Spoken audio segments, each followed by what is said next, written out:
ಆತ್ಮೀಯ ಎಸ್-ಎಸ್-ಎಲ್-ಸಿ ವಿದ್ಯಾರ್ಥಿಗಳಿಗೆ ಚಾಲುಕ್ಯ ಯೂಟ್ಯೂಬ್ ಚಾನಲ್ಗೆ ಹಾರ್ದಿಕವಾಗಿ ಸ್ವಾಗತವನ್ನು ಕೋರುತ್ತಾ, ವಿದ್ಯಾರ್ಥಿಗಳೇ, ಈ ಒಂದು ವಿಡಿಯೋದಲ್ಲಿ ನಾವು ಕಳೆದ ವರ್ಷ 2020 ಮತ್ತು 2021ನೇ ಸಾಲಿಗಾಗಿ ಕರ್ನಾಟಕ ಪ್ರೌಢಶಿಕ್ಷಣ ಪರೀಕ್ಷಾ ಮಂಡಳಿಯವರು ಮಾದರಿ ಪ್ರಶ್ನೆ ಪತ್ರಿಕೆಯನ್ನು ರಚಿಸಿದರು.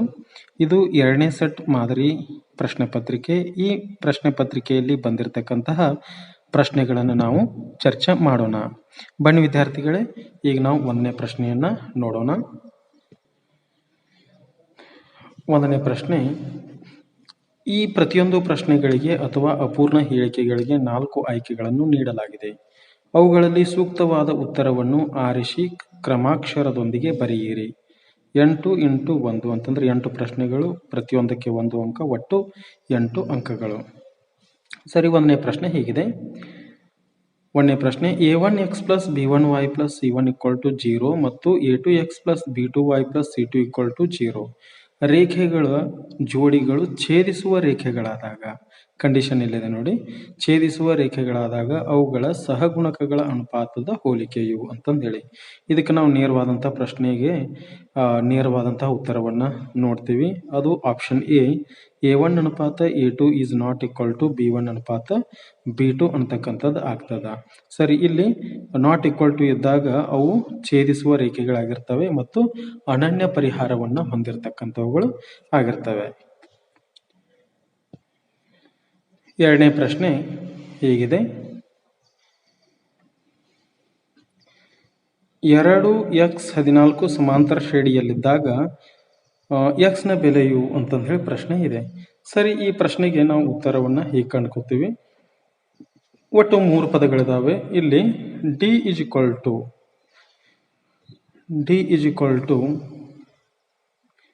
AP - AQ divided by P - Q ಅಂತಕ್ಕಂಥದ್ದು ಒಂದು ಸೂತ್ರ ಬರ್ತದೆ ಸಾಮಾನ್ಯ ವ್ಯತ್ಯಾಸವನ್ನು ಕಂಡುಹಿಡಲಿಕ್ಕೆ. AP ಅಂತಕ್ಕಂಥದ್ದು 3ನೇ ಪದ ಅಂತಂದ್ರೆ ಎಷ್ಟಿದೆ? 14 ಇದೆ. 14 ಮೈನಸ್ AQ ಅಂತಂದ್ರೆ ಎಷ್ಟು? 2 ಅಂತಂದ್ರೆ ಮೊದಲನೇ ಪದ, 1ನೇ ಪದ, ಆದ್ದರಿಂದ ಇದು 2 ಡಿವೈಡೆಡ್ ಬೈ. ಸರಿ, ಇದು 1ನೇ ಪದ, ಇದು Q, ಆಮೇಲೆ 14 P ಅಂತಕ್ಕಂಥದ್ದು, 14 3ನೇ ಪದ, ಆಮೇಲೆ Q ಅಂತಕ್ಕಂಥದ್ದು 1ನೇ ಪದ, ಅದಕ್ಕಾಗಿ 1. ಇದನ್ನ 14ರಲ್ಲಿ 2 ಹೋದರೆ 12 ಡಿವೈಡೆಡ್ ಬೈ 3 - 1 ಅಂತಂದ್ರೆ 2. 2 ಅಂದರೆ 2 6 ಅಂತಕ್ಕಂಥದ್ದು ಸಾಮಾನ್ಯ ವ್ಯತ್ಯಾಸ ಎಷ್ಟಾಗ್ತದೆ? 2 6 ಅಂತಂದು ಹೇಳಿ. ಸರಿ, ಇದು ಮೊದಲ ಪದ 2, ಆಮೇಲೆ ಸಾಮಾನ್ಯ ವ್ಯತ್ಯಾಸ 6 ಆದ್ರೆ ಇಲ್ಲಿ 2ನೇ ಪದ ಏನಾಗ್ತದೆ? 2ಕ್ಕೆ 6ನ್ನು ಸೇರಿಸಿದಾಗ 8 ಅಂತಂದು ಹೇಳಿ ಬರ್ತದೆ. ಆದ್ದರಿಂದ ಆಪ್ಷನ್ ಎ 28 ಅಲ್ಲ, ಆಪ್ಷನ್ ಬಿ 16 ಅಲ್ಲ, ಆಪ್ಷನ್ ಸಿ 7 ಅದು ಕೂಡ ಅಲ್ಲ, ಆಪ್ಷನ್ ಡಿ 8 ಅಂತಕ್ಕಂಥದ್ದು. ಇದರ ಸರಿಯಾದ ಉತ್ತರ ಆಪ್ಷನ್ ಡಿ 8. 3ನೇ ಪ್ರಶ್ನೆ: ವರ್ಗ ಸಮೀಕರಣದ ಆದರ್ಶ ರೂಪವು. ವರ್ಗ ಸಮೀಕರಣದ ಆದರ್ಶ ರೂಪ option A ax² - bx + c = 0 ಇದು ಅಲ್ಲ. ಆಮೇಲೆ ಎರಡನೇದಾಗಿ ಇಲ್ಲಿ ಬಿ ax² + bx + c = 0 ಇದು ಸರಿಯಾದಂತಹ ಒಂದು ಆದರ್ಶ ರೂಪ. ಇಲ್ಲಿ ಮೈನಸ್ ಬಂದಿದೆ, ಅದಕ್ಕಾಗಿ ಇದು ಉತ್ತರ ಅಲ್ಲ. ಆಮೇಲೆ option C ax² - bx - c, minus ಇರೋದಿಲ್ಲ. ax² + bx ಇದು ಮೈನಸ್ ಬಂದಿದೆ, ಇದು ಕೂಡ ಅಲ್ಲ. ಆದ್ದರಿಂದ ಇದಕ್ಕೆ ಸರಿಯಾದಂಥ ಉತ್ತರ option B ax² + bx + c = 0 ಅಂತಂದು ಹೇಳಿ. 4ನೇ ಪ್ರಶ್ನೆ: ಸೈನ್ 90 - ಥೀಟಾಗೆ ಸಮನಾದುದು ಅಂತಂದೇಳಿ ಇದು ತ್ರಿಕೋನಮಿತಿಯ ಪೂರಕ ಕೋನಗಳಿಗೆ ಸಂಬಂಧಿಸಿರ್ತಕ್ಕಂತಹ ಪ್ರಶ್ನೆ ಆಗಿದೆ. ಆದ್ದರಿಂದ ಇಲ್ಲಿ ನಾವು ಏನ್ ಮಾಡ್ತೀವಪ್ಪ ಅಂತಂದ್ರೆ ಸೈನ್ 90 - ಥೀಟಾ ಅಂತಂದ್ರೆ ಇದು ಕಾಸ್ ಥೀಟಾಗೆ ಸಮನಾಗಿರ್ತದ. ಈ ಒಂದು ಸೈನ್ 90 - ಥೀಟಾದ ಪೂರಕ ಕೋನ ಯಾವುದು ಅಂತಂದ್ರೆ ಕಾಸ್ ಥೀಟಾ ಅಂತಂದೇಳಿ. ಟ್ಯಾನ್ ಥೀಟಾ ಅಂತೂ ಅಲ್ವೇ ಅಲ್ಲ, ಸೆಕ್ ಥೀಟಾ ಅಂತೂ ಅಲ್ವೇ ಅಲ್ಲ, ಡಿ ಕಾಟ್ ಥೀಟಾ ಅಂತಂದು ಕೂಡ ಅಲ್ವೇ ಅಲ್ಲ. ಟ್ಯಾನ್ ಥೀಟಾ ಇದ್ದಾಗ ಅದೇನಾಗಿರ್ಬೋದು? ಕಾಟ್ 90 - ಥೀಟಾ ಅಂತಂದ್ರೆ ಆಗಿರ್ತದ. ಅಥವಾ ಸೆಕ್ ಥೀಟಾ ಅಂತಕ್ಕಂಥ ಉತ್ತರಿಗೆ ಇಲ್ಲಿ ಏನಿರ್ತದಪ್ಪ ಅಂತಂದ್ರೆ ಕೊಸೆಕ್ 90 - ಥೀಟಾ ಅಂತಂದೇಳಿ. ಒಂದು ವೇಳೆ ಕಾಟ್ ಥೀಟಾ ಅಂತಂದು ಹೇಳಿ ಇತ್ತು, ಇಲ್ಲಿ ಉತ್ತರ ಇತ್ತು ಅಂತಂದ್ರೆ ಅದು ಇಲ್ಲಿ ಟ್ಯಾನ್ 90 - ಥೀಟಾ ಅಂತಂದೇಳಿ ಆಗ್ತದೆ. ಆದ್ದರಿಂದ ಸೈನ್ 90 - ಥೀಟಾಗೆ ಸರಿಯಾದಂತಹ ಬೆಲೆ ಆಪ್ಷನ್ ಎ ಕಾಸ್ ಥೀಟಾ ಅಂತಂದು ಹೇಳಿ ಆಗತ್ತೆ. ಇನ್ನು ಕೊನೆಯ ಪ್ರಶ್ನೆ, ಅದು ಕೊನೆಯದಲ್ಲ, 5ನೇ ಪ್ರಶ್ನೆ: ಟ್ಯಾನ್ 45 ಡಿಗ್ರಿಯ ಬೆಲೆ ಅಂತಕ್ಕಂಥದ್ದು ಆಪ್ಷನ್ ಎ √3 ಅನ್ನತಕ್ಕಂಥದ್ದು ಇದು ಅಲ್ಲ. ಆಪ್ಷನ್ ಬಿ 0 ಅದು ಕೂಡ ಅಲ್ಲ. ಆಪ್ಷನ್ ಸಿ 1 ಇದು ಸರಿಯಾದಂತಹ ಉತ್ತರ. ಟ್ಯಾನ್ 45 ದ ಬೆಲೆ. 6ನೇ ಪ್ರಶ್ನೆ, ಈ ನೀಡಿರುವ ನಕ್ಷೆಯಲ್ಲಿ ಎ ಬಿಂದುವಿನ ನಿರ್ದೇಶಾಂಕವು ಅಂತಂದು ಹೇಳಿ. ಎ ಬಿಂದು ಎಲ್ಲಿದೆ? ಇಲ್ಲಿದೆ ನೋಡಿ.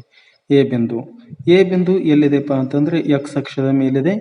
ಆದ್ದರಿಂದ ಅದು ಎಷ್ಟನೇ ಮಾನ ದೂರದಲ್ಲಿದೆಪ್ಪ ಅಂತಂದ್ರೆ 2 ಮಾನಗಳ ದೂರದಲ್ಲಿ. ಆದ್ದರಿಂದ ಇದು ಮೊದಲು ಎಕ್ಸ್ ಬೆಲೆಯನ್ನು ತೆಗೆದುಕೊಳ್ತೀವಿ. 2 ಇದೆ, y 0 ಅಂತಂದು ಹೇಳಿ ಆಗ್ತದೆ. ಆದ್ದರಿಂದ ಆಪ್ಷನ್ ಎ ಏನಿದೆ -1 0 ಇದು ಅಲ್ಲ.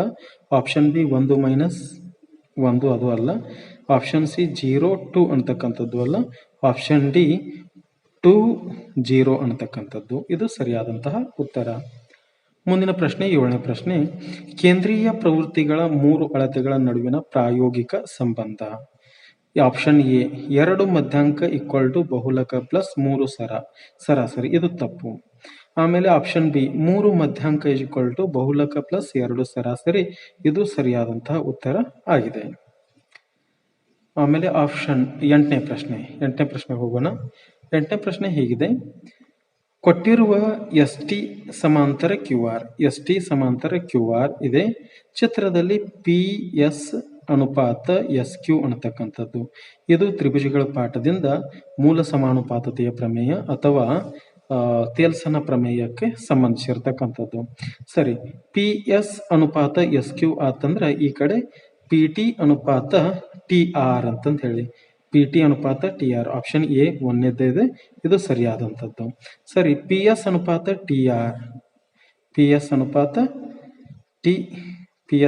TR ತಪ್ಪು. PT ಅನುಪಾತ SQ ಇದು ಕೂಡ ತಪ್ಪು. PT ಅನುಪಾತ SR ಅಂತಕ್ಕಂಥದ್ದು ಇದು ಸಂಪೂರ್ಣವಾಗಿ ತಪ್ಪಾಗಿರ್ತಕ್ಕಂಥದ್ದು.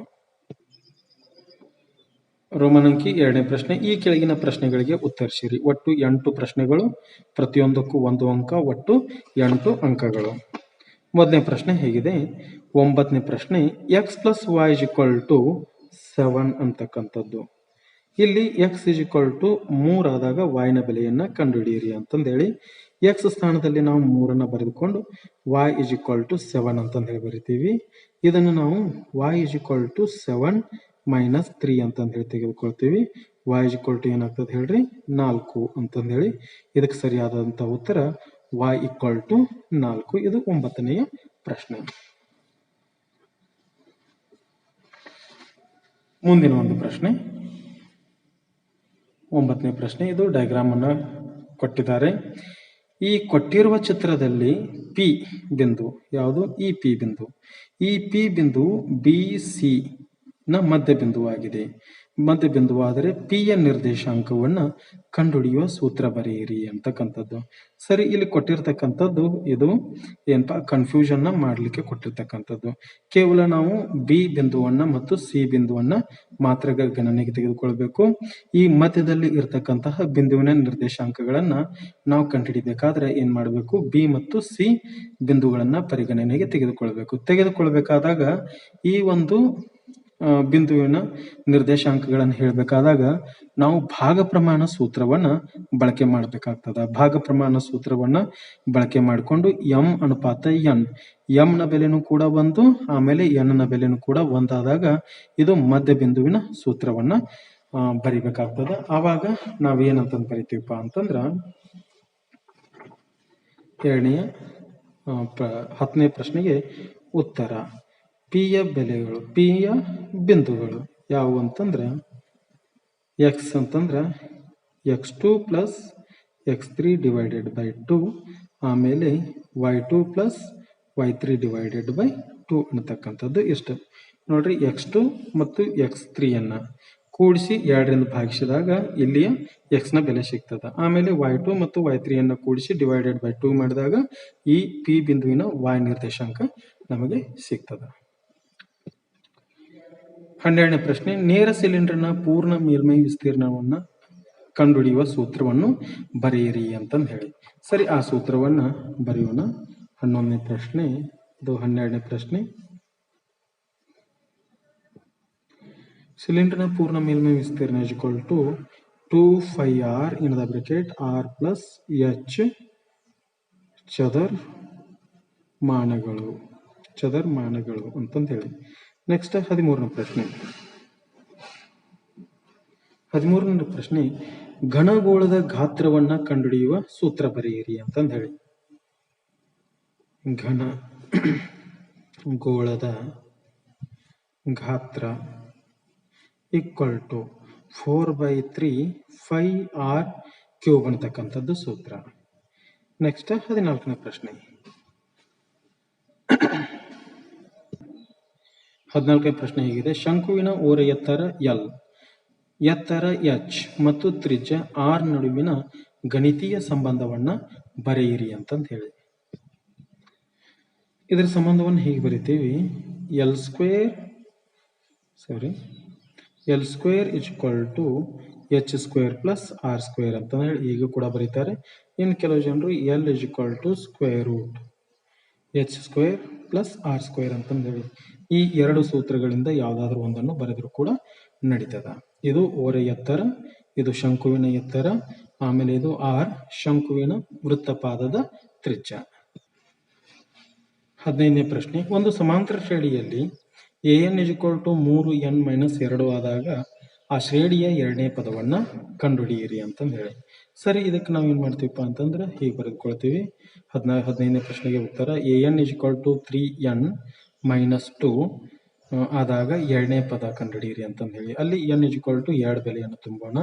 a2 = 3 × 2 - 2 = 2 3 6 - 2 = 4 ಅಂತಂದು ಹೇಳಿ. ಸರಿ, ಎರಡನೇ ಪದ a2 = 4 ಅಂತಂದು ಹೇಳಿ ಆಗ್ತದೆ ಎರಡನೇ ಪದ. 16ನೇ ಪ್ರಶ್ನೆ. 15 cot A = 8 ಆದಾಗ tan A ನ ಬೆಲೆಯನ್ನ ಕಂಡುಹಿಡಿಯಿರಿ ಅಂತಂದು ಹೇಳಿ. ಸರಿ, ಈಗ ನಾವು tan A ಯ ಬೆಲೆಯನ್ನ ಕಂಡುಹಿಡಿಯೋಣ. tan A ಬೆಲೆ ಕಂಡುಹಿಡಿಬೇಕಾದಾಗ cot A = 8/15 ಅಂತಂದೇಳಿ 15ನ್ನ RHSಗೆ ತೆಗೆದುಕೊಂಡು ಬಂದಾಗ 8/15 ಅಂತಂದು ಹೇಳಿ ಆಗ್ತದ. ಸರಿ, ಈಗ tan A ಅಂತಂದ್ರೆ ಏನಪ್ಪ 1/cot A ಅಂತಂದು ಹೇಳಿ. ಸರಿ, 1/cot A ಅಂತಂದ್ರೆ cot A ಯ ಬೆಲೆ ಎಷ್ಟಿದೆ? 8/15 = 15/8. ಆದ್ದರಿಂದ tan A = 15/8 ಅಂತಂದು ಹೇಳಿ ಆಗತ್ತೆ. ರೋಮನ್ ಅಂಕಿ 3ನೇ ಪ್ರಶ್ನೆ. ಈ ಕೆಳಗಿನ ಪ್ರಶ್ನೆಗಳನ್ನು ಉತ್ತರಿಸಿರಿ. 8 ಪ್ರಶ್ನೆಗಳು ಒಟ್ಟು, ಪ್ರತಿ ಪ್ರಶ್ನೆಗೆ 2 ಅಂಕಗಳು, ಒಟ್ಟಾರೆಯಾಗಿ 16 ಅಂಕಗಳಿದ್ದಾವೆ. 17ನೇ ಪ್ರಶ್ನೆ ಹೀಗಿದೆ: ವರ್ಜಿಸುವ ವಿಧಾನದಿಂದ ಬಿಡಿಸಿ ಅಂತಂದು ಹೇಳಿ. x + y = 8, 2x - y = 7 ಅಂತ. ಈಗ x + y = 8 ಅನ್ನ ಒಂದನೇ ಸಮೀಕರಣ, ಆಮೇಲೆ 2x - y = 7 ಅಂತಕ್ಕಂಥದ್ದು ಎರಡನೇ ಸಮೀಕರಣ ತೆಗೆದುಕೊಂಡು, ಆಮೇಲೆ ಈ 1 ಮತ್ತು 2ರಿಂದ x + y = 8, 2x - y = 7 ಅಂತಂದು ಹೇಳಿ ತೆಗೆದುಕೊಳ್ತೀವಿ. ಇಲ್ಲಿ ಈಗಾಗಲೇ +y ಮತ್ತು -y ಇದಾವೆ, ಇವೆರಡು ಕ್ಯಾನ್ಸಲ್ ಆಗ್ತಾವೆ. ಉಳಿತಕ್ಕಂಥದ್ದು +x ಆಮೇಲೆ +2x ಅಂತಂದ್ರೆ 3x = 8 ಮತ್ತು 7 ಸೇರಿಸಿದಾಗ 15 ಅಂತಂದು ಹೇಳಿ ಆಗ್ತದೆ. x = ಏನಾಗ್ತದಪ್ಪ ಅಂತಂದ್ರೆ ಅದು 3×5 = 15, x = 5. ಈ ಒಂದು ಬೆಲೆಯನ್ನು ನಾವು ಏನ್ ಮಾಡೋಣ, ಒಂದನೇ ಸಮೀಕರಣದಲ್ಲಿ ತುಂಬೋಣ. ಒಂದರಲ್ಲಿ ಆದೇಶಿಸಿದಾಗ x + y ಅಂತಂದ್ರೆ 5 + y = 8. ಆದ್ದರಿಂದ y = 8 - 5. ಹಾಗಾದ್ರೆ y ನ ಬೆಲೆ ಎಷ್ಟಾಗ್ತದೆ? y = 3 ಅಂತಂದು ಹೇಳಿ. ಸರಿ, ಹಾಗಾದ್ರೆ ಈ ಒಂದು ಎರಡು ಸಮೀಕರಣಗಳ x ನ ಬೆಲೆಗಳು, x ನ ಬೆಲೆ 5 ಆಮೇಲೆ y ನ ಬೆಲೆ 3 ಅಂತ ಆಗ್ತದೆ. 18ನೇ ಪ್ರಶ್ನೆ. 2, 7, 12 ಸಮಾಂತರ ಶ್ರೇಣಿಯ 10ನೇ ಪದವನ್ನು ಸೂತ್ರವನ್ನ ಉಪಯೋಗಿಸಿ ಕಂಡುಹಿಡಿಯಿರಿ ಅಂತಂದು ಹೇಳಿ. ಈ ರೀತಿಯಾಗಿ 2, 7, 12 ಅಂತಕ್ಕಂಥ ಒಂದು ಸಮಾಂತರ ಶ್ರೇಣಿಯನ್ನು ಕೊಡಲಾಗ್ತದೆ. ಇಲ್ಲಿ ಮೊದಲ ಪದ a ಅಂತಕ್ಕಂಥದ್ದು 2, ಆಮೇಲೆ ಸಾಮಾನ್ಯ ವ್ಯತ್ಯಾಸ d = 7 - 2 = 5 ಅಂತಂದು ಹೇಳಿ. ಸರಿ, ಎಷ್ಟನೇ ಪದ ಕೇಳಿದಾರಪ್ಪ ಅಂತಂದ್ರೆ 10ನೇ ಪದ. ಆದ್ದರಿಂದ n = 10. ನಾವೀಗ ಏನು ಮಾಡಬೇಕು, ಎ 10ನ್ನು ಕಂಡುಹಿಡಿಬೇಕು. ಕಂಡುಹಿಡಲಿಕ್ಕೆ ಸೂತ್ರವನ್ನು ಬರೀಬೇಕು. ಪದ ಕಂಡುಹಿಡಲಿಕ್ಕೆ an = a plus n - 1 into D ಅನ್ನತಕ್ಕಂಥದ್ದು. ಎ 10ನೇ ಪದ = ಎ ಯ ಬೆಲೆ 2 ಪ್ಲಸ್ n ನ ಬೆಲೆ 10 - 1 ಇಂಟು ಡಿ = 5 ಅಂತಂದು ಹೇಳಿ = 2ಕ್ಕೆ 2. ಇದು 10 - 1 ಅಂತಂದ್ರೆ 9 ಇಂಟು 5 = ಇಲ್ಲಿ 2 ಇದೆ. ಆಮೇಲೆ 9 × 5 = 45. ಆದ್ದರಿಂದ 10ನೇ ಪದ = 47 ಅಂತಂದು ಹೇಳಿ ಆಗುತ್ತೆ. 19ನೇ ಪ್ರಶ್ನೆ, 2 + 5 + 8 + 20ರ ಪದಗಳವರೆಗಿನ ಮೊತ್ತವನ್ನು ಸೂತ್ರ ಉಪಯೋಗಿಸಿ ಕಂಡುಹಿಡಿಯಿರಿ ಅಂತಂದು ಹೇಳಿ. ಸರಿ, ಈಗ ನಾವು ಏನು ಮಾಡ್ತೀವಿ, ಈ ಪ್ರಶ್ನೆಗೆ ಈ ರೀತಿಯಾಗಿ ನಾವು ಬರೆದುಕೊಳ್ತೀವಿ. ಪ್ರಶ್ನೆಯನ್ನು 2 + 5 + 8 ಅಂತಂದು ಹೇಳಿ ಬರೆದುಕೊಂಡು 20 ಪದಗಳವರೆಗಿನ ಮೊತ್ತವನ್ನು ಕಂಡುಹಿಡಿಯಬೇಕು ಸೂತ್ರವನ್ನು ಉಪಯೋಗಿಸಿಕೊಂಡು. ಇಲ್ಲಿ ಎ = ಬರೆದುಕೊಳ್ಳೋಣ. ಎ = 2. ಆಮೇಲೆ ಡಿ = 5 - 2. ಎರಡನೇ ಪದ ಮೈನಸ್ ಎರಡನೇ ಪದ ಮತ್ತು ಒಂದನೇ ಪದವನ್ನು ಕಳಿಬೇಕು = 3. n = 20 ಅಂದರೆ 20 ಪದಗಳವರೆಗಿನ ಮೊತ್ತವನ್ನು ಕಂಡುಹಿಡಿಯಬೇಕಾಗಿದೆ. S20 = ? ಅಂತಂದು ಹೇಳಿ. ಈಗ ನಾವು ಏನು ಮಾಡೋಣ, SN ಸೂತ್ರವನ್ನು ಬಳಸಿಕೊಳ್ಳೋಣ. SN = n/2 2a plus n - 1 into D ಅಂತಂದು ಹೇಳಿ. n ಅಂತಂದ್ರೆ ಏನು, 20 = n/2. n ಅಂತಂದ್ರೆ ಎಷ್ಟಿದೆ, 20/2 2a. a ಯ ಬೆಲೆ 2 ಇದೆ, ಆ 2 ತುಂಬೋಣ ಪ್ಲಸ್ n ನ ಬೆಲೆ ಎಷ್ಟಿದೆ, 20 ಇದೆ. 20 - 1 ಇಂಟು ಡಿ ಯ ಬೆಲೆ ಎಷ್ಟು, 3 ಅಂತಂದು ಹೇಳಿ = 2 1 2 10 2 10 ಬ್ರೆಕೆಟ್ 2 × 2 ಅಂತಂದ್ರೆ 4 ಪ್ಲಸ್ 20 - 1 ಅಂತಂದ್ರೆ 19 3 ಅಂತಂದು ಹೇಳಿ = 10ಕ್ಕೆ 10 ಬ್ರೆಕೆಟ್ 4 ಪ್ಲಸ್ 19 3 57 ಇದು 10 ಗುಣಲೆ 4 + 57 ಅಂತಂದ್ರೆ 61 ಅಂತಂದು ಹೇಳಿ ಆಗ್ತದೆ. ಸರಿ, ಈಗ 10 × 61 ಅಂತಂದ್ರೆ ಅದು 610 ಅಂತಂದು ಹೇಳಿ. ಹಾಗಾದ್ರೆ 20 ಪದಗಳವರೆಗಿನ ಮೊತ್ತ 610. 20ನೇ ಪ್ರಶ್ನೆ, 3x² - 5x + 2 = 0. ಈ ಸಮೀಕರಣದ ಶೋಧಕದ ಬೆಲೆಯನ್ನು ಕಂಡುಹಿಡಿದು ಮೂಲಗಳ ಸ್ವಭಾವವನ್ನು ಬರೆಯಿರಿ ಅಂತಂದು ಹೇಳಿ. ಶೋಧಕದ ಬೆಲೆಯನ್ನು ಕಂಡುಹಿಡಿಯೋಣ. ಶೋಧಕದ ಬೆಲೆ ಕಂಡುಹಿಡಿಬೇಕಾದಾಗ ನಾವು ಸಮೀಕರಣವನ್ನು ಬರೆದುಕೊಳ್ತೀವಿ. ಶೋಧಕದ ಸೂತ್ರ b² - 4ac ಅಂತಂದು ಹೇಳಿ. ಇದು ಡೆಲ್ಟಾ ಅಂತಂದು ಹೇಳಿ ಆಗ್ತದೆ. ಡೆಲ್ಟಾ = b² - 4ac = ಬಿ ಯ ಬೆಲೆ ಎಷ್ಟಿದೆಪ್ಪ, ಇಲ್ಲಿ ಎ ಬೆಲೆ ಬರ್ಕೊಳ್ಳೋಣ. a = 3, b = 5, c = 2. ಬಿ ಯ ಬೆಲೆ -5. ಇದನ್ನು ax² + bx + c = 0ಗೆ ಹೋಲಿಕೆಯನ್ನು ಮಾಡಿದಾಗ ಸರಿ, ಈಗ ಬೆಲೆಯನ್ನು ತುಂಬುತ್ತಾ ಹೋಗೋಣ. -5ರ ವರ್ಗ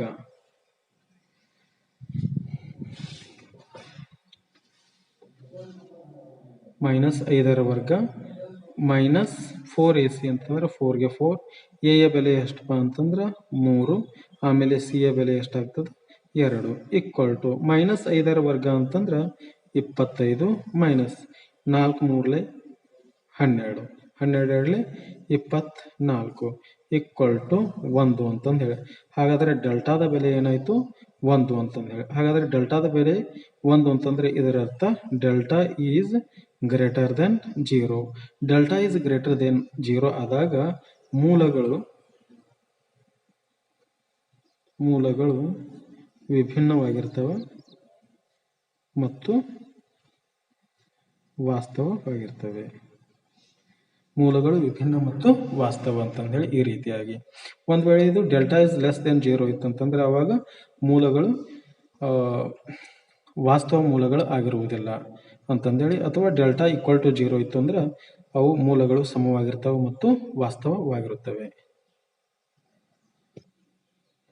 21ನೇ ಪ್ರಶ್ನೆ, ಎಕ್ಸ್ ಸ್ಕ್ವೇರ್ ಮೈನಸ್ 2x+3 = 0 ಅನ್ನು ವರ್ಗ ಸಮೀಕರಣ ಸೂತ್ರದ ಸಹಾಯದಿಂದ ಬಿಡಿಸಿ ಅಂತಂದೇಳಿ ಅದಕ್ಕೆ ಇನ್ನೊಂದು ಆಪ್ಷನ್ ಕೂಡ ಇದೆ.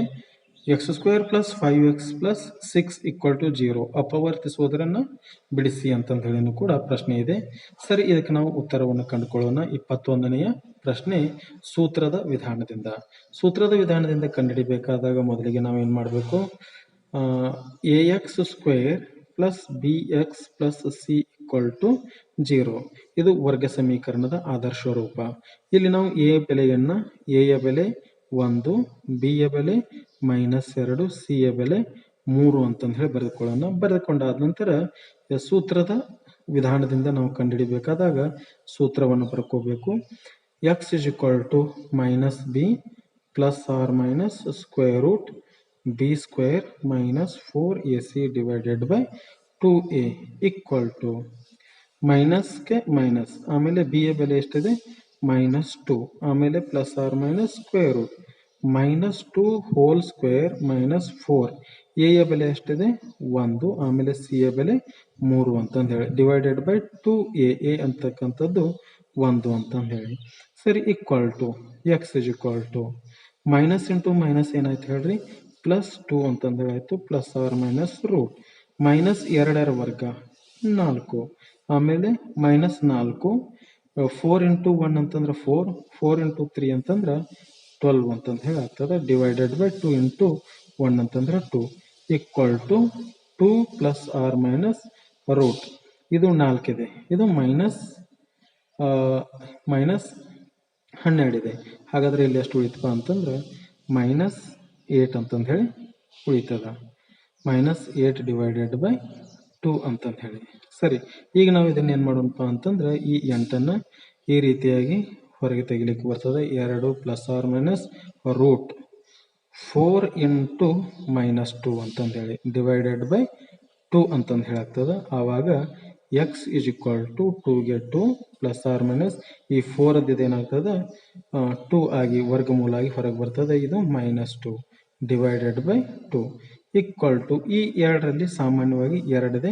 ಆ 2ಅನ್ನು ಹೊರ ತೆಗೆದಾಗ 1 ± ರೂಟ್ ಇದು ಹೊರಗೆ ಹೋಯ್ತು. ಆಮೇಲೆ ಇದು ಕೂಡ 2 ಒಂದ್ಲೆ, ಆದ್ದರಿಂದ -2 /2. ಈ 2 ಒಂದ್ಲೆ ಉಳಿತಕ್ಕಂಥದ್ದು 1 ± ರೂಟ್ -2 ಅಂತಂದು ಹೇಳಿ ಉಳಿತದ. ಆದ್ದರಿಂದ ಇಲ್ಲಿ x ನ ಬೆಲೆಗಳು ಏನಾಗಿರ್ತಾವಪ್ಪ ಅಂತಂದ್ರೆ 1 + ರೂಟ್ -2 ಅಂತಕ್ಕಂಥದ್ದು, ಇನ್ನೊಂದು 1 - ರೂಟ್ -2 ಅಂತಕ್ಕಂತಹ 2 ಮೂಲಗಳು ಇರ್ತಾವ. 21ನೇ ಪ್ರಶ್ನೆ ಹೀಗಿದೆ: x² + 5x + 6 = 0 ಅಪವರ್ತಿಸುವುದರಿಂದ ಬಿಡಿಸಿ ಅಂತಂದು ಹೇಳಿ. ನಿಮಗೆ ಈ 2 ಪ್ರಶ್ನೆಗಳಿಂದ ಯಾವ್ದು ಈಸಿ ಅನಿಸ್ತದಲ್ಲ ಅದನ್ನ ನೀವು ಆಯ್ಕೆ ಮಾಡ್ಕೋಬೇಕು. ಹಾಗೆಯೇ ಯಾವುದು ಕಡಿಮೆ ಅವಧಿಯಲ್ಲಿ ಮುಗಿತದಲ್ಲ ಆ ಪ್ರಶ್ನೆಯನ್ನು ನೀವು ಬಳಸ್ಕೊಳ್ಬೇಕಾಗ್ತದ. ಸರಿ, ಈಗ ಈ ಒಂದು ಪ್ರಶ್ನೆಗೆ ನಾವು ಉತ್ತರವನ್ನು ಕಂಡುಕೊಳ್ಳೋಣ. ಇಲ್ಲಿ x² + 5x + 6 = 0 ಇದೆ. ಇಲ್ಲಿ ಏನ್ ಮಾಡೋಣ ಅಂತಂದ್ರೆ ಈ ಕೊನೆಯ ಪದವನ್ನು ತೆಗೆದುಕೊಳ್ಳೋಣ 6, ಇದನ್ನ ವಿಭಜಿಸೋಣ 3 × 2 ಅಂತಂದು ಹೇಳಿ.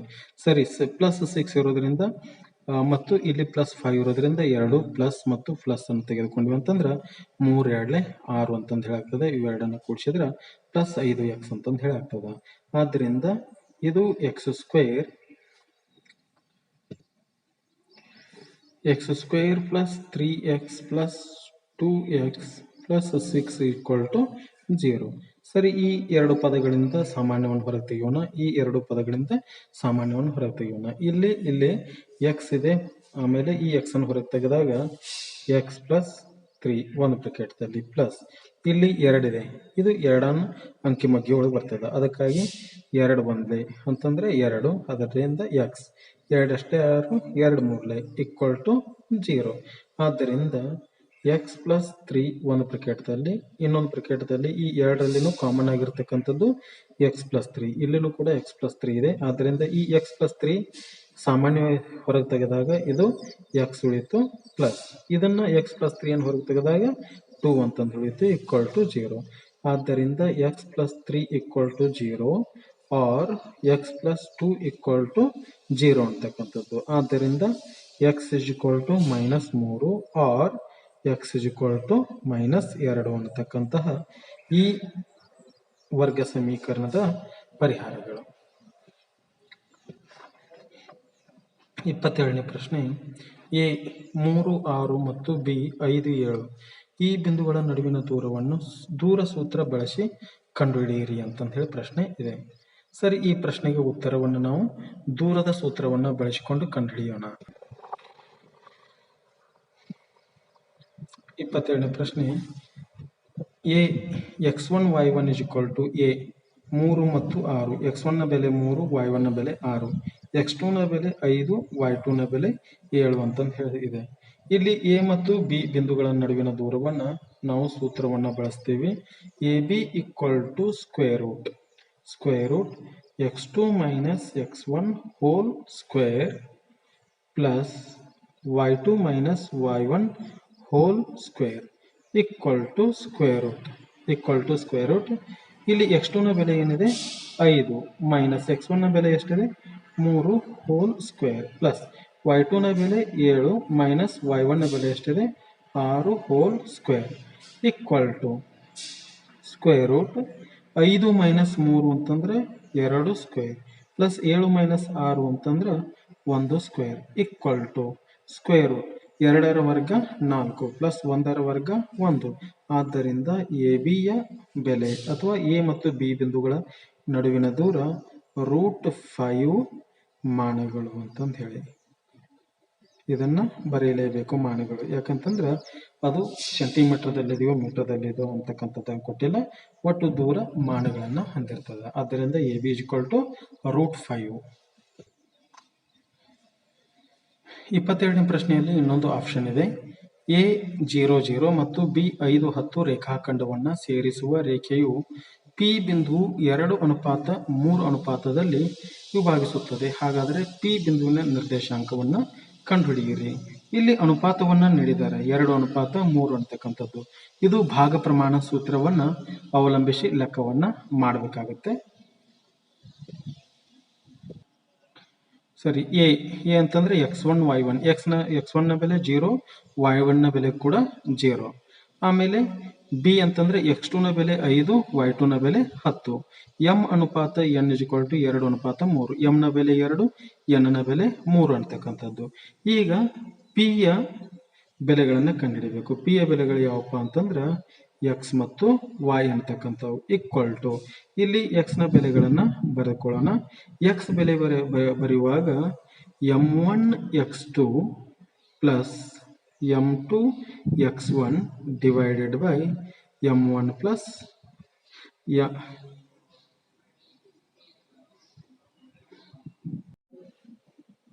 m1 m2 ಅಂತಂದು ಹೇಳಿ ಇದು x ನ ಬೆಲೆಯನ್ನು ಕಂಡುಹಿಡಲಿಕ್ಕೆ. x ಬೆಲೆ ಕಂಡುಹಿಡಲಿಕ್ಕೆ ಇನ್ನೊಂದು ನಾವೇನು ಮಾಡೋಣ ಅಂತಂದ್ರೆ y ಬೆಲೆ ಕಂಡುಹಿಡಲಿಕ್ಕೆ m1 y2 plus m2 y1 divided by m1 plus m2 ಈ ರೀತಿಯಾಗಿ ತೆಗೆದುಕೊಳ್ತೀವಿ. ಈಕ್ವಲ್ ಟು ಇಲ್ಲಿ mn ಅಂತಂದು ಹೇಳಿದೆ. ಇದನ್ನು ನಾವು ಏನು ಮಾಡ್ತೀವಪ್ಪ ಅಂತಂದ್ರೆ m1 ಅನುಪಾತ m2 = 2:3. m1 ನ ಬೆಲೆ 2, ಆಮೇಲೆ m2 ನ ಬೆಲೆ 3 ಅಂತಂದೇಳಿ. ಸರಿ, ಈಗ ಬರೆದುಕೊಳ್ಳೋಣ. ಪಿ ಯ ಬೆಲೆಗಳನ್ನು ಬರೆದುಕೊಂಡಾಗ m1 ನ ಬೆಲೆ ಎಷ್ಟಿದೆ 2 ಇಂಟು x2 ನ ಬೆಲೆ ಎಷ್ಟಿದೆ 5, ಆಮೇಲೆ ಪ್ಲಸ್ m2 ನ ಬೆಲೆ ಎಷ್ಟಿದೆ 3, ಆಮೇಲೆ x1 ನ ಬೆಲೆ ಎಷ್ಟಿದೆ 0 ಡಿವೈಡೆಡ್ ಬೈ m1 ನ ಬೆಲೆ 2, m2 ನ ಬೆಲೆ 3. ಆಮೇಲೆ ಈ ಕಡೆ m1 ನ ಬೆಲೆ 2, ಆಮೇಲೆ y2 ನ ಬೆಲೆ 10 ಪ್ಲಸ್ m2 ನ ಬೆಲೆ 3, ಆಮೇಲೆ y1 ನ ಬೆಲೆ 0 ಡಿವೈಡೆಡ್ ಬೈ 2 ಪ್ಲಸ್ 3 ಅಂತಂದು ಹೇಳಿ. ಸರಿ, ಈಕ್ವಲ್ ಟು ಈಗೇನು ಮಾಡ್ತೀವಿ, ಪಿ ಯ ಬೆಲೆಗಳನ್ನು ಗುರುತಿಸ್ಕೊಳ್ತೀವಿ. 2 5 10 ಪ್ಲಸ್ 3 ಗುಂಡ್ಲೆ 0 ಅಂತಂದ್ರೆ 0 ಡಿವೈಡೆಡ್ ಬೈ 3. ಆಮೇಲೆ 2 ಇಂಟು 10 ಅಂತಂದ್ರೆ 20 ಪ್ಲಸ್ 3 ಇಂಟು 0 ಅಂತಂದ್ರೆ ಅದು ಕೂಡ 0 ಆಗ್ತದೆ ಡಿವೈಡೆಡ್ ಬೈ 2 ಪ್ಲಸ್ 3 ಅಂತಂದ್ರೆ 5 ಈಕ್ವಲ್ ಟು ಪಿ ಯ ಬೆಲೆ ಬರೆದುಕೊಳ್ಳೋಣ 10 ಡಿವೈಡೆಡ್ ಬೈ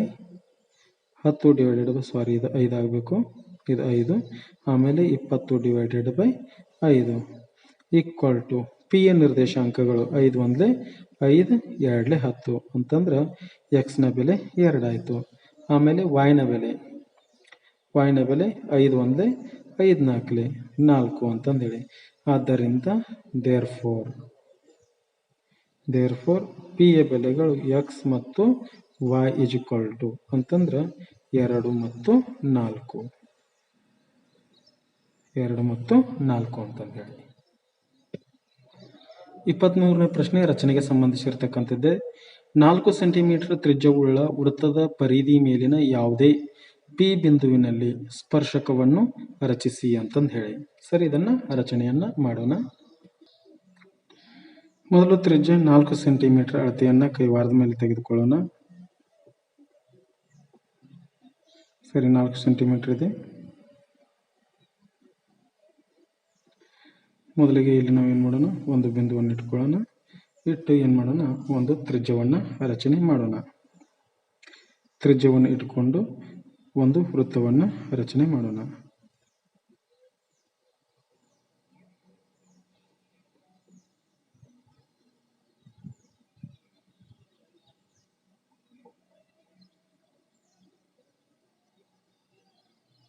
ಸರಿ ಒಂದು ತ್ರಿಜ್ಯವನ್ನು ರಚನೆ ಮಾಡಿಕೊಂಡಾದ ನಂತರ ಈ ಪರಿಧಿ ಈ ವೃತ್ತದ ಪರಿಧಿ ಇದು ಈ ಪರಿಧಿಯ ಮೇಲೆ ನಾನು ಏನು ಮಾಡ್ತೀನಿ ಒಂದು ಬಿಂದುವನ್ನು ತೆಗೆದುಕೊಳ್ತೇನೆ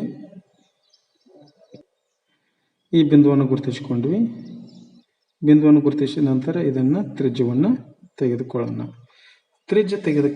ತ್ರಿಜ್ಯವನ್ನು ಎಳೆದಾದ ನಂತರ ಈ ಒಂದು ಬಿಂದುವಿನಲ್ಲಿ ಆ ಬಿಂದುವಿನ ಹೆಸರು ಪಿ ಅಂತಂದೇಳಿ ಈ ಪಿ ಬಿಂದುವಿನಲ್ಲಿ ನಾವು ಏನು ಮಾಡೋಣ ಲಂಬವನ್ನು ತೆಗೆಯೋಣ ಲಂಬ ತೆಗಿಬೇಕಾದಾಗ ಒಂದು ಅಳತೆಯನ್ನು ತೆಗೆದುಕೊಂಡು ಒಂದು ಕಂಸವನ್ನು ಎಳೆಯೋಣ ಕಂಸವನ್ನು ಎಳೆದ ನಂತರ ಈ ಅಳತೆಯನ್ನು ಬದಲಿಸದೆ ಇಲ್ಲಿಂದ ಈ ಕಡೆ ಒಂದು ಆಮೇಲೆ ಇಲ್ಲಿಂದ ಈ ಕಡೆ ಇನ್ನೊಂದು ಕಂಸವನ್ನು ಎಳೆದುಕೊಂಡು ಬಿಡೋಣ ಸರಿ ಈಗ ಏನು ಮಾಡೋಣ ಅರ್ಧಕ್ಕಿಂತ ಹೆಚ್ಚಿಡೋಣ ಇಲ್ಲಿ ಅರ್ಧಕ್ಕಿಂತ ಹೆಚ್ಚು ತೆಗೆದುಕೊಂಡು ಈ ಕಡೆ ಒಂದು ಕಂಸ ಆಮೇಲೆ ಇಲ್ಲಿಂದ ಇನ್ನೊಂದನ್ನು ತೆಗೆದುಕೊಳ್ಳೋಣ ಇದು ಕೂಡಲಿಲ್ಲ ಅಂತಂದಾಗ ಸ್ವಲ್ಪ ಇಲ್ಲಿಟ್ಟು ಕೂಡಿಸೋಣ ಎರಡು ಕಂಸಗಳು ಛೇದಿಸಿದ ನಂತರ ಆ ಛೇದಿಸಿರ್ತಕ್ಕಂಥ ಬಿಂದುವಿನಿಂದ ಪಿ ಬಿಂದುವಿಗೆ ಒಂದು ರೇಖೆಯನ್ನು ಎಳೆಯೋಣ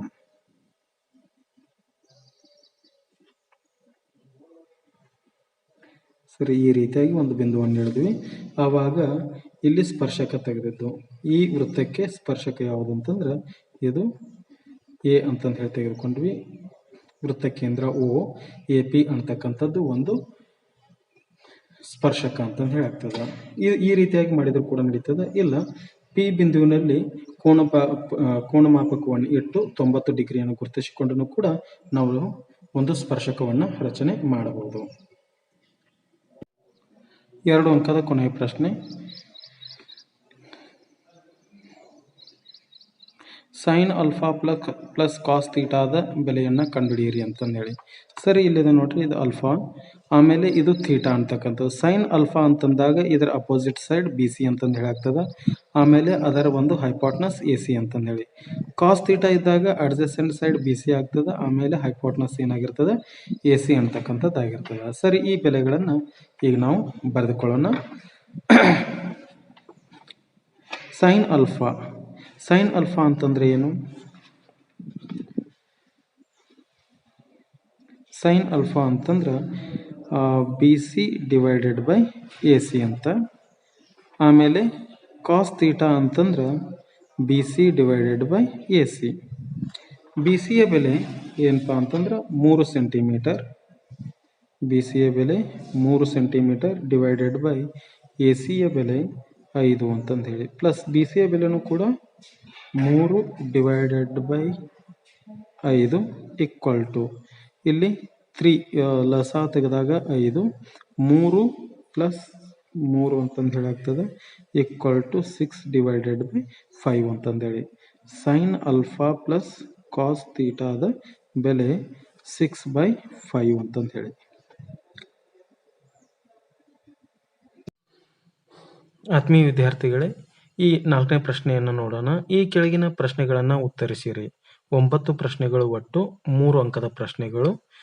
ಪ್ರತಿ ಪ್ರಶ್ನೆಗೆ 3 ಅಂಕಗಳು, ಒಟ್ಟು 27 ಅಂಕಗಳು. ಇಲ್ಲಿ 25ನೇ ಪ್ರಶ್ನೆ, ಇಲ್ಲಿ ಆಪ್ಷನ್ ಇದೆ. ಇದರಲ್ಲಿ ಯಾವುದು ಈಸಿ ಅನ್ನಿಸ್ತದಲ್ಲ ಅದನ್ನು ನಾವು ಬಿಡಿಸಬೇಕು. ಈ 2 ಪ್ರಶ್ನೆಗಳನ್ನು ಚರ್ಚೆ ಮಾಡೋಣ. 25ನೇ ಪ್ರಶ್ನೆ ಹೀಗಿದೆ: ಒಂದು ರೈಲು 480 ಕಿಲೋಮೀಟರ್ ದೂರವನ್ನು ಏಕರೂಪ ಜವದೊಂದಿಗೆ ಕ್ರಮಿಸುತ್ತದೆ.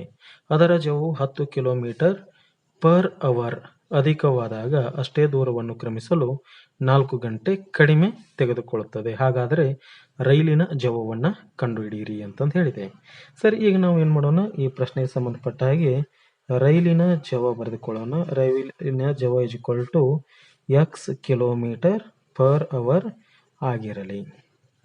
ಇದಾದ ನಂತರ ಎರಡನೇದಾಗಿ ದೂರ ಎಷ್ಟಿದೆ, ಚಲಿಸಿದ ದೂರ ಈಕ್ವಲ್ ಟು 480 ಕಿಲೋಮೀಟರ್ ಅಂತಂದು ಹೇಳಿ. ಈಗ ಜವದ ಸೂತ್ರ ತಮಗೆಲ್ಲರಿಗೂ ಗೊತ್ತಿದೆ. ಜವ ಈಕ್ವಲ್ ಟು ಚಲಿಸಿದ ದೂರ ಡಿವೈಡೆಡ್ ಬೈ ಕಾಲ. ಆ ಒಂದು ಸೂತ್ರವನ್ನು ನಾವು ಸ್ವಲ್ಪ ಮಾರ್ಪಾಡು ಮಾಡಿದಾಗ ಕಾಲ ಈಕ್ವಲ್ ಟು ಚಲಿಸಿದ ದೂರ ಡಿವೈಡೆಡ್ ಬೈ ಜವ ಅಂತಂದು ಹೇಳಿ ಆಗ್ತದ. ಸರಿ, ಈಗ ರೈಲಿನ ಜವ ಎಕ್ಸ್ ಕಿಲೋಮೀಟರ್ ಪರ್ ಅವರ್ ಇದೆ. ಚಲಿಸಿದ ದೂರ ಎಷ್ಟಿದೆ, 480 ಕಿಲೋಮೀಟರ್. ಈ ಸಂದರ್ಭದಲ್ಲಿ ಅದು ತೆಗೆದುಕೊಳ್ತಕ್ಕಂತಹ ಕಾಲ ಏನಾಗಿರ್ತದಪ್ಪ ಅಂತಂದ್ರೆ ಕಾಲ equal to 480 divided by x ಅಂತಂದು ಹೇಳಿ, ಎಕ್ಸ್ ಗಂಟೆಗಳು. ಇನ್ನು ಎರಡನೇದಾಗಿ ಈಗ ಅಷ್ಟೇ ದೂರವನ್ನು ಕ್ರಮಿಸಲಿಕ್ಕೆ ಜವ ಏನಾಗ್ತದೆ, 10 ಕಿಲೋಮೀಟರ್ ಪರ್ ಅವರ್ ಹೆಚ್ಚಾಗ್ತದ. ಹೆಚ್ಚಾದಾಗ ಜವ ಏನಾಗ್ತದಪ್ಪ ಅಂತಂದ್ರೆ 10 ಕಿಲೋಮೀಟರ್ ಪರ್ ಅವರ್ ಜವ ಹೆಚ್ಚಿಸಿದಾಗ ಅದು x plus 10 kilometre per hour ಅಂತಂದು ಹೇಳಿ ಆಗ್ತದೆ. ಆದಾಗ ಈಗ ನಾವು ಕಾಲನ್ನ ಏನು ಬರೆದುಕೊಳ್ತೀವಿ, ಕಾಲ equal to 480 divided by x plus 10 ಅಂತಂದು ಹೇಳಿ ಆಗ್ತದೆ. ಸರಿ, ಈಗ ನಾವು ಏನು ಮಾಡೋಣ, ಇದು ಈ ಎರಡು, ಒಂದನೆಯ ಒಂದು ಫಲಿತಾಂಶ, ಎರಡನೇ ಫಲಿತಾಂಶವನ್ನು ಆಧಾರವಾಗಿಟ್ಕೊಂಡು ನಾವು ಇದನ್ನು ಸಮೀಕರಣ ರೂಪಕ್ಕೆ ತೆಗೆದುಕೊಂಡು ಬರೋಣ. ವಿದ್ಯಾರ್ಥಿಗಳೇ, ಈ ಸಂದರ್ಭದಲ್ಲಿ ಕಾಲ equal to 480 divided by x. ಜವ ಎಕ್ಸ್ ಇದ್ದಾಗ ತೆಗೆದುಕೊಳ್ತಕ್ಕಂಥ ಅವಧಿ ಏನಾಗಿರ್ತದೆ, ಹೆಚ್ಚಿರ್ತದೆ. ಜವ 10 ಕಿಲೋಮೀಟರ್ ಪರ್ ಅವರ್ ಹೆಚ್ಚಾದಾಗ ತೆಗೆದುಕೊಳ್ತಕ್ಕಂತಹ ಅವಧಿ ಏನಾಗಿರ್ತದೆ, ಕಡಿಮೆ ಆಗಿರ್ತದೆ. ಆ ಕಾರಣಕ್ಕಾಗಿ ನಾವು ಇದನ್ನ ಹೇಗೆ ಬರೆದುಕೊಳ್ತೀಪ ಅಂತಂದ್ರೆ 480 ಡಿವೈಡೆಡ್ ಬೈ ಎಕ್ಸ್ ಅಂತಂದ್ರೆ ಹೆಚ್ಚಿನ ಗಂಟೆ, ಆಮೇಲೆ ಇದು ಕಡಿಮೆ ಅವಧಿಯನ್ನು ತೆಗೆದುಕೊಳ್ತದೆ. 480 divided by x plus 10 equal to ಎಷ್ಟು ಗಂಟೆ ಕಡಿಮೆ ತೆಗೆದುಕೊಳ್ತದೆ, 4 ಗಂಟೆ. ಹೆಚ್ಚಿನ ಅವಧಿಯಲ್ಲಿ ಕಡಿಮೆ ಅವಧಿಯನ್ನು ಕಳೆದಿವಿ ಅಂದ್ರೆ ಅದು ವ್ಯತ್ಯಾಸ ಇರತಕ್ಕಂಥದ್ದು 4 ಅಂತ ಈಗ ಬರ್ದ್ವಿ. ಸರಿ, ಇದನ್ನ ಲಸಾ ತೆಗೆಯೋಣ. LHS ದಲ್ಲಿ ಲಸಾ ತೆಗೆದಾಗ ಏನಾಗ್ತದಪ್ಪ ಅಂತಂದ್ರೆ x in the bracket x plus 10 bracket complete. ಇದನ್ನ ಈ ಕಡೆ ಗುಣಾಕಾರ ಮಾಡಿದಾಗ 480 x plus 10 bracket complete minus 480 x equal to 4 ಅಂತಂದು ಹೇಳಿ. ಸರಿ, ಈಗ ಗುಣಿಸೋಣ ಇದನ್ನ. 480 ಇಂಟು ಎಕ್ಸ್ ಅಂತಂದ್ರೆ 480 ಎಕ್ಸ್ ಪ್ಲಸ್ ಇದಕ್ಕೆ 480 ಗುಂಡ್ಲೆ 10 ಅಂತಂದ್ರೆ 4800 minus 480 x equal to 4x in the bracket x plus 10 ಅಂತಂದು ಹೇಳಿ. ಯಾಕಂದ್ರೆ ಈ LHS ನಲ್ಲಿ ಇರತಕ್ಕಂತಹ ಈ ಛೇದವನ್ನು RHS ಗೆ ಒಯ್ದಾಗ ಈ ರೀತಿಯಾಗಿ ಆಗ್ತದ. ಸರಿ, ಇಲ್ಲಿ ಪ್ಲಸ್ 480 ಮೈನಸ್ 480 ಕ್ಯಾನ್ಸಲ್ ಆಯ್ತು. 4800 ಈಕ್ವಲ್ ಟು ಇದನ್ನು ಗುಣಾಕಾರ ಮಾಡಿದಾಗ 4x² ಪ್ಲಸ್ 4 40x.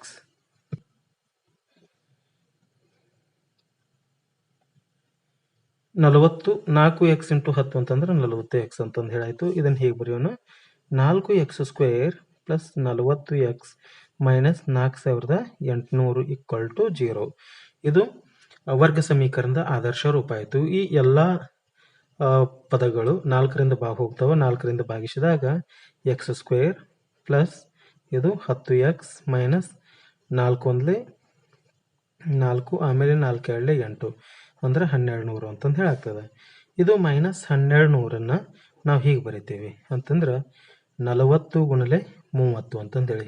ಇಲ್ಲಿ ಮೈನಸ್ ಇದೆ, ಆಮೇಲೆ ಇದು ಪ್ಲಸ್ 10 ಇದೆ. ಆದ್ದರಿಂದ ದೊಡ್ಡ ಸಂಖ್ಯೆಯನ್ನು ಪ್ಲಸ್ ತೆಗೆದುಕೊಂಡು ಇದನ್ನು ಮೈನಸ್ ತೆಗೆದುಕೊಂಡು ಅಂದರೆ ಸರಿ ಆಗ್ತದೆ. X square plus 40x minus 30x minus 1200 equal to 0 ಅಂತಂದು ಹೇಳಿ. ಇಲ್ಲಿ ಈ ಪದಗಳನ್ನು ಗುಂಪು ಮಾಡಿ ಸಾಮಾನ್ಯ ತೆಗೆಯೋಣ. ಈ ಪದಗಳನ್ನು ಗುಂಪು ಮಾಡಿ ಸಾಮಾನ್ಯ ತೆಗೆಯೋಣ. ಇಲ್ಲಿ ಎಕ್ಸ್ ಸಾಮಾನ್ಯ ತೆಗೆದಾಗ x in the bracket x plus 40 bracket complete minus 30 in the bracket x plus 40 equal to 0 ಅಂತಂದು ಹೇಳಿ. ಸರಿ, ಈಗ ಎರಡು ಕಡೆ ಎಕ್ಸ್ ಪ್ಲಸ್ 40 ಒಂದು ಬ್ರಾಕೆಟ್ದಲ್ಲಿ, ಇನ್ನೊಂದು ಕಡೆ x minus 30 bracket complete equal to 0. ಆಮೇಲೆ x plus 40 equal to 0 or x minus 30 equal to 0.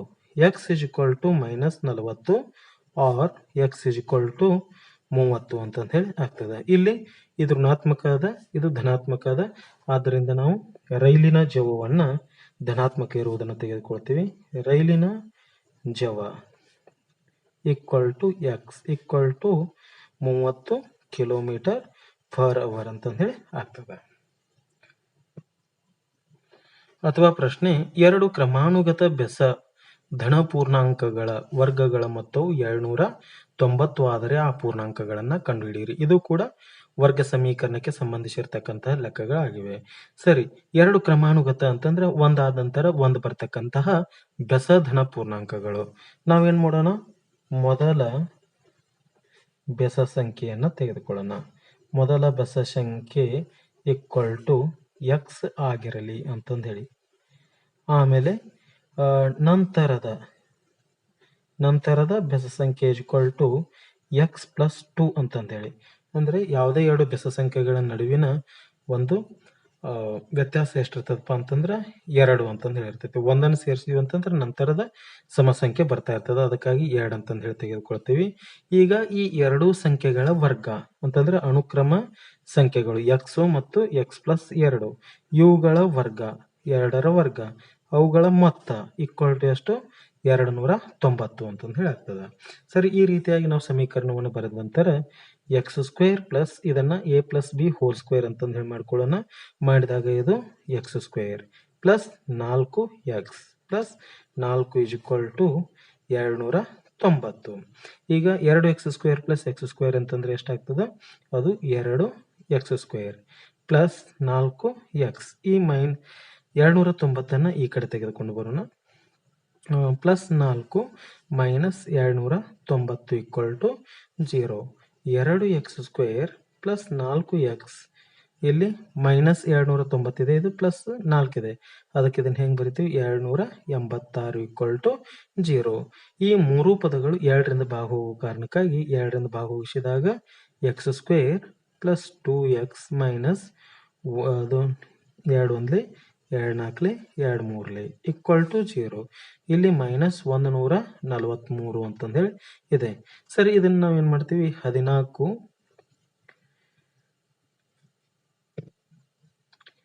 ಇದನ್ನ 11 ಗುಣಲೆ 13 ಅಂತಂದು ಹೇಳಿ ತೆಗೆದುಕೊಳ್ಳೋಣ. ನೋಡಿ, ಇದು ಮೈನಸ್ ಇದೆ, ಅದಕ್ಕಾಗಿ ಒಂದು ಸಂಖ್ಯೆಗೆ ಮೈನಸ್ ಚಿಹ್ನೆಯನ್ನು ಇಟ್ಕೋಬೇಕು. ಇಲ್ಲಿ ನೋಡಿದಾಗ ಇದು ಪ್ಲಸ್ ಅದ ಅಂತಂದ್ರೆ ದೊಡ್ಡ ಸಂಖ್ಯೆಗೆ ಪ್ಲಸ್, ಆಮೇಲೆ ಚಿಕ್ಕ ಸಂಖ್ಯೆಗೆ ಮೈನಸ್ ಅನ್ನ ಇಟ್ಕೊಳ್ಳೋಣ. ಇಟ್ಕೊಂಡಾಗ ಎಕ್ಸ್ ಸ್ಕ್ವೇರ್ ಈ ಒಂದು ಮಧ್ಯದ ಪದ ಹೋಗಿ minus 11x plus 13x minus 143 equal to 0. ಈ ಎರಡು ಪದಗಳನ್ನು ಗುಂಪು ಮಾಡೋಣ. ಮಾಡಿಕೊಂಡಾಗ x in the bracket x minus L1 ಆಮೇಲೆ plus 13 in the bracket x minus 11 ಅಂತಂದು ಹೇಳಿ ಆಗ್ತದೆ ಈಕ್ವಲ್ ಟು 0. ಈಗ ನಾವೇನು ಮಾಡೋಣ, ಈ ಎರಡೂ ಪದಗಳಿಂದ ಸಾಮಾನ್ಯವಾಗಿರುವುದನ್ನು ಹೊರಗೆ ತೆಗೆಯೋಣ. ಎಕ್ಸ್ ಮೈನಸ್ 11 ಇದೆ, ಆಮೇಲೆ ಈ ಕಡೆನೂ ಎಕ್ಸ್ ಮೈನಸ್ 11 ಇದೆ. ಈ ಎಕ್ಸ್ ಮೈನಸ್ 11 ಸಾಮಾನ್ಯವಾಗಿ ಹೊರಗೆ ತೆಗೆದಾಗ ಎಕ್ಸ್ ಬರ್ತದೆ, ಇದು ಪ್ಲಸ್ 13 ಅಂತಂದು ಹೇಳಿದೆ ಈಕ್ವಲ್ ಟು 0. ಸರಿ, x minus 11 is equal to 0 or x plus 13 is equal to 0. X is equal to 11 ಆಯಿತು or x is equal to -13 ಅಂತಂದು ಹೇಳಿ. ಸರಿ, ಹಾಗಾದರೆ ಇಲ್ಲಿ ನಾವೇನು ಮಾಡ್ತೀವಿ, ಮೊದಲ ಬೆಸ ಧನ ಪೂರ್ಣಾಂಕಗಳಂತಂದು ಹೇಳಿದ್ದಾರೆ. ಧನ ಅಂತಂದ್ರೆ ಪ್ಲಸ್ ಚಿಹ್ನೆಯನ್ನು ಹೊಂದಿರತಕ್ಕಂಥದ್ದು, ಇದು ಮೈನಸ್ ಇದೆ. ಆದ್ದರಿಂದ ಮೊದಲ ಬೆಸ ಧನ ಸಂಖ್ಯೆ is equal to x is equal to 11. ಆಮೇಲೆ ನಂತರದ ಬೆಸ ಧನ ಸಂಖ್ಯೆ ಧನ ಪೂರ್ಣಾಂಕ equal to x plus 2 is equal to 11 plus 2 is equal to ಏನಾಗ್ತದಪ್ಪ 13 ಅಂತಂದು ಹೇಳಿ ಆಗ್ತದೆ. 26ನೇ ಪ್ರಶ್ನೆ, ಪುಷ್ಪಾವರ್ಣ cosec 90 minus theta minus sine 90 minus theta. ಇನ್ನೊಂದು ಪುಷ್ಪಾವರ್ಣದಲ್ಲಿ cosec theta minus sine theta. ಆಮೇಲೆ ಇಲ್ಲಿ tan theta plus cot theta ಅಂತಕ್ಕಂಥದ್ದು ಇದೆ. ಇದನ್ನ 1 ಅಂತಂದು ಹೇಳಿ ನಾವು ಸಾಧಿಸಬೇಕು.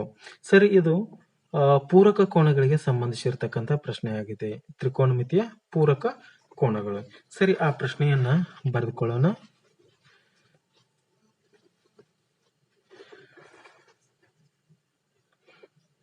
ಈ ಪ್ರಶ್ನೆಯನ್ನು ಬರೆದುಕೊಂಡು ಇಲ್ಲಿ LHS ಇಸ್ ಈಕ್ವಲ್ ಟು ತೆಗೆದುಕೊಂಡ್ವಿ. ಈಗ ನಾವೇನು ಮಾಡೋಣ, ಕೊಸೆಕ್ 90 ಮೈನಸ್ ತೀಟಾ ಅಂತಂದ್ರೆ ಅದು ಸೆಕ್ ತೀಟಾ ಅಂತಂದು ಹೇಳಿ ಆಗ್ತದ. ಮೈನಸ್ ಸೈನ್ 90 ಮೈನಸ್ ತೀಟಾ ಅಂತಂದ್ರೆ ಕಾಸ್ ತೀಟಾ ಅಂತಂದು ಹೇಳಿ ಆಗ್ತದ. ಮತ್ತೊಂದು ಬ್ರಾಕೆಟ್ನಲ್ಲಿ ಇಲ್ಲಿ cosec theta minus sine theta ಅಂತಂದು ಹೇಳಿದೆ. Cosec theta minus sine theta ಅಂತಂದ್ರೆ 1 sine theta minus sine theta ಅಂತಂದು ಹೇಳಿ ಇದು ಒಂದು ಬ್ರಾಕೆಟ್ದಲ್ಲಿ. ಇನ್ನೊಂದು ಬ್ರಾಕೆಟ್ದಲ್ಲಿ tan theta plus cot theta ಅಂತದೆ. ಟ್ಯಾನ್ ಥೀಟಾ ಅಂತಂದ್ರೆ ಏನಪ್ಪ, sine theta by cos theta plus cot theta ಅಂತಂದ್ರೆ ಏನು, cos theta divided by sine theta ಅಂತಂದು ಹೇಳಿ ಈಕ್ವಲ್ ಟು ಸೆಕ್ ಥೀಟಾವನ್ನು ಹೀಗೆ ಬರಿತೀವಿ. ಸೆಕ್ ಥೀಟಾ ಅಂತಂದ್ರೆ 1 cos theta minus cos theta ಅಂತಂದು ಹೇಳಿ ಬರ್ಕೊಂಡ್ವಿ. ಆಮೇಲೆ ಈ ಕಡೆ ಲಸ ತೆಗೆದಾಗ 1 minus sine square theta divided by sine theta ಇದು ಒಂದು ಬ್ರಾಕೆಟ್ದಲ್ಲಿ. ಆಮೇಲೆ ಇನ್ನೊಂದು ಬ್ರಾಕೆಟ್ದಲ್ಲಿ ಲಸ ತೆಗೆದಾಗ sine theta into sine theta ಅಂತಂದ್ರೆ sine square theta plus cos theta into cos theta ಅಂತಂದ್ರೆ cos square theta divided by cos theta into sine theta ಅಂತಂದು ಹೇಳಿ ಈಕ್ವಲ್ ಟು ಇಲ್ಲಿ ನೋಡ್ರಿ, ಲಸ ತೆಗೆದಾಗ 1 minus cos square theta divided by cos theta ಅಂತಂದು ಹೇಳಿ ಆಗ್ತದೆ.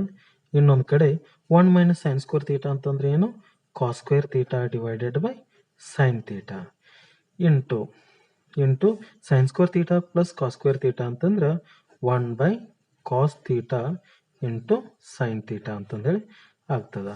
ಈಕ್ವಲ್ ಟು ಇಲ್ಲಿ ಒಟ್ಟಾರೆಯಾಗಿ ಬರೆದುಕೊಂಡಾಗ 1 ಮೈನಸ್ ಕಾಸ್ ಸ್ಕ್ವೇರ್ ಥೀಟಾ ಅಂತಂದ್ರೆ sine square theta divided by cos theta into cos square theta divided by sine theta into 1 cos theta into sine theta ಅಂತಂದು ಹೇಳಿ ಆಗ್ತದೆ.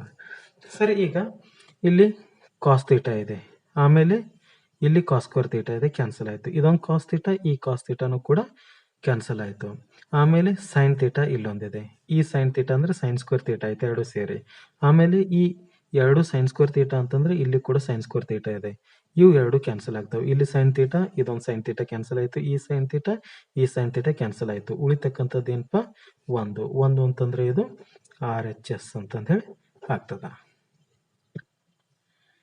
ಅಥವಾ ಪ್ರಶ್ನೆ ಹೀಗಿದೆ, in the bracket sin theta minus cos theta divided by sin theta plus cos theta plus sin theta plus cos theta divided by sin theta minus cos theta is equal to 2 divided by 2 sin square theta minus 1 ಎಂದು ಸಾಧಿಸಿ ಅಂತ. LHS ಅನ್ನು ಬರೆದುಕೊಂಡ್ವಿ. sin theta minus cos theta divided by sin theta plus cos theta plus sin theta plus cos theta divided by sin theta minus cos theta ಅಂತಂದೇಳಿ ಈಗ ಲಸಾವನ್ನು ತೆಗೆದುಕೊಳ್ಳೋಣ. ಲಸ ತೆಗೆದುಕೊಂಡಾಗ ಲಸ ತೆಗೆದುಕೊಂಡಾಗ ಇದೇನಾಗ್ತದೆ sine theta plus cos theta ಅಂತಂದು ಹೇಳಿ ಇದನ್ನು ಈ ಕಡೆ ಗುಣಿಸಿದಾಗ sine theta minus cos theta whole square, ಆಮೇಲೆ ಇದನ್ನು ಈ ಕಡೆ ಗುಣಿಸಿದಾಗ sine theta plus cos theta whole square ಅಂತಂದು ಹೇಳಾಗ್ತದೆ. ಆಮೇಲೆ ಈ ಕಡೆ sine theta plus cos theta ಅಂತಂದೇಳಿ ಒಂದು ಬ್ರೆಕೆಟು, ಆಮೇಲೆ ಇನ್ನೊಂದು ಕಡೆ sine theta minus cos theta ಅಂತಕ್ಕಂಥದ್ದು ಇನ್ನೊಂದು ಬ್ರೆಕೆಟು. ಇದನ್ನು ವರ್ಗ ಮಾಡೋಣ. ವರ್ಗ ಮಾಡಿದಾಗ ಏನಾಗ್ತದಪ್ಪ ಅಂತಂದ್ರೆ sine square theta plus cos square theta minus 2 sine theta into cos theta plus ಇದು sine square theta plus cos square theta plus 2 sine theta into cos theta whole divided by, ಇಲ್ಲಿ ನೋಡ್ರಿ sine theta plus cos theta sine theta minus cos theta a plus b a minus b ಅನ್ನತಕ್ಕಂಥದ್ದು ಸೂತ್ರ. ಇದರ ಸೂತ್ರ a square minus b square ಅಂತಂದೇಳಿ. ಅದಕ್ಕಾಗಿ ಇದೇನಾಗ್ತದೆ sine square theta minus cos square theta ಅಂತಂದೇಳಿ ಆಗ್ತದೆ. ಇಲ್ಲಿ ನೋಡ್ರಿ minus 2 sine theta cos theta ಇದೆ, ಇಲ್ಲಿ plus 2 sine theta cos theta ಅಂತಂದು ಐತಿ.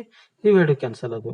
Sign square theta plus cos square theta ಅಂತಂದ್ರೆ ಏನು 1, ಇಲ್ಲಿ sine square theta plus cos square theta ಅಂತಂದ್ರೆ ಏನು 1. ಅದಕ್ಕಾಗಿ ಏನು ಬರಿತೀವಿ ಇದನ್ನ 1 ಪ್ಲಸ್ 1 ಡಿವೈಡೆಡ್ ಬೈ ಇದು ಸೈನ್ ಸ್ಕ್ವೇರ್ ಥೀಟಾ ಹಾಗೆ ಇರಲಿ ಮೈನಸ್ ಇದು ಕಾಸ್ ಸ್ಕ್ವೇರ್ ಥೀಟಾವನ್ನು ಹೀಗೆ ಬರಿಬಹುದಲ್ಲ 1 ಮೈನಸ್ ಸೈನ್ ಸ್ಕ್ವೇರ್ ಥೀಟಾ ಅಂತಂದು ಹೇಳಿ ಹೀಗೆ ಬರಿಬಹುದು.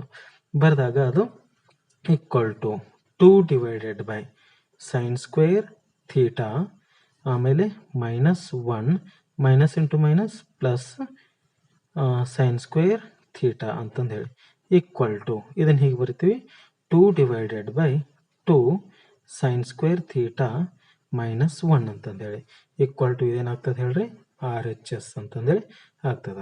Sign square theta plus sine square theta ಅಂತಂದ್ರೆ 2 ಸೈನ್ ಸ್ಕ್ವೇರ್ ಥೀಟಾ ಇದು minus 1 2 divided by 2 sine square theta minus 1 ಅಂತಂದು ಹೇಳಿ ಸಾಧಿಸಿದ್ದೀವಿ. 27ನೇ ಪ್ರಶ್ನೆ.